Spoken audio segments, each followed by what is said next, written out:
Olá, nós estávamos falando sobre o sentimento de culpa inconsciente e prometi retornar o tema para maiores explicações em vista da psicologia da palavra.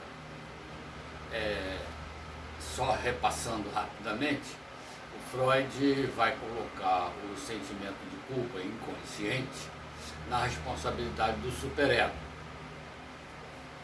Mas o superego, ele tem estrutura consciente, embora possa reservar conteúdos inconscientes.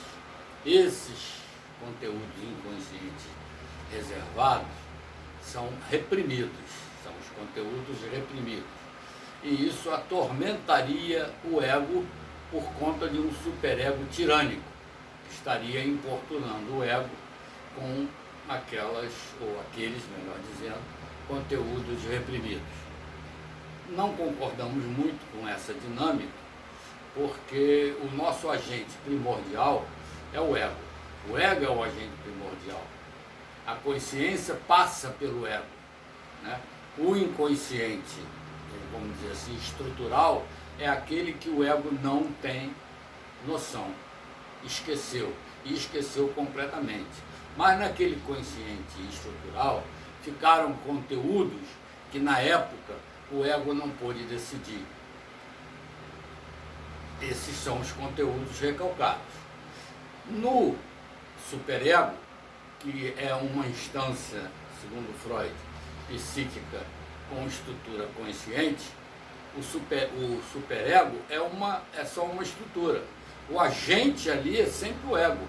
O ego estará nos dois limites, entre o mundo externo e o mundo interno, que, digamos assim, é o inconsciente. Lá nesse inconsciente se situa, digamos assim, o desejo. O desejo é sempre o responsável pelas ações sobre o ego, para que o ego se decida em relação a conteúdos ou a cenas, ou como queiramos chamar, a recalcados ou reprimidos. Tanto faz, o movimento é sempre, quer dizer, a ação, é o desejo que move a ação para que o ego cumpra o seu dever ou cumpra a sua obrigação. E já explicamos bem anteriormente que isso é necessário para que o movimento psíquico não estacione. Bom, chamar de sentimento de culpa inconsciente é complicado, porque sentimento não pode ser inconsciente. Já comentamos sobre isso. Aquilo que é inconsciente não pode ser sentido. Tem causa inconsciente, mas sentimento inconsciente não pode haver. De qualquer forma, nós podemos imaginar que se há culpa, houve infração de alguma regra, seja uma regra imposta pela sociedade, pela família, ou lá o que seja. Tem uma regra que não foi cumprida. Isso aí vai gerar uma punição ou um arrependimento, ou as duas coisas. Muito bem.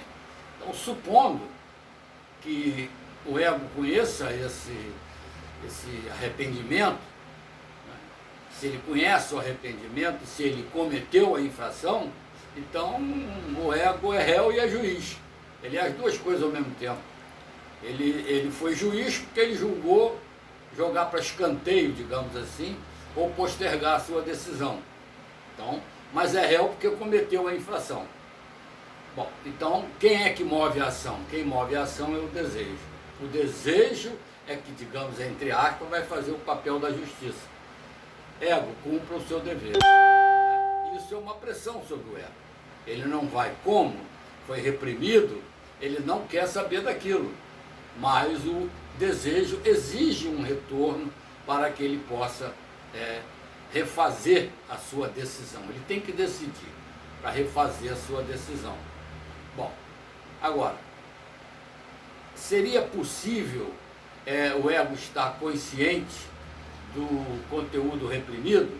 Ou ele tem algum tipo de sentimento indefinido? E quando ele se dispõe a analisar essa problemática, digamos assim, ele vai perceber que tem algo para além ou incomodando. E é possível que aquilo que foi reprimido venha à tona, exatamente, vamos dizer assim, nos termos em que foi reprimido. O que não vai acontecer com o recalque. Mas o mecanismo de pressão, tanto do recalque como do reprimido, digamos assim, é o mesmo, porque é o desejo que vai atuar sobre o ego em relação a ele não ter cumprido a sua missão, que é decidir. A única diferença é que o recalque não pode ser recuperado. Na realidade, isso é importante se dizer, haverá uma série de associações e supostamente pelo ego, né, que houve alguma ação, houve algum esquecimento nesse sentido que ele pode recuperar. Mas a cena em si, ou o conteúdo recalcado em si, seria, digamos assim, impossível de ser recuperado. No caso da repressão, como o ego tem, o superego, o superego tem uma estrutura consciente, é possível que o ego recupere exatamente o que foi reprimido. Bom, eu teria que fazer uma observação de maneira geral, antes de encerrar, porque eu coloco muito a ação do ego.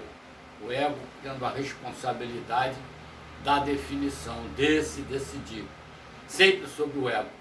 E eu, na realidade, eu opero no psicológico apenas com dois agentes. O ego, que seria o agente fundamental do psiquismo, e o desejo, que é um agente externo, né, e que move o psiquismo atuando sobre o ego, já que o ego é o agente da decisão. E eu penso que qualquer teoria que descarte o ego está fadada ao paciente não conseguir a direção da cura. Porque só o ego pode decidir, só ele. Não tem mais nada que possa decidir em função do ego, ou à função do ego. Bom, acredito que esteja razoável a nossa explicação sobre o sentimento de culpa inconsciente e a função do ego nisso, e ter dito claramente que não precisa ter nenhum superego tirânico. O próprio ego se tiraniza. Ele é réu e é juiz. Então, se tem algum tirânico, é o ego. O desejo não é tirânico, porque a ação dele é sempre a mesma. Sempre a mesma. Sempre no sentido do ego poder decidir aquilo que ele não decidiu. Bom, se gostaram, toquem no sininho, se inscrevam no canal e até a próxima.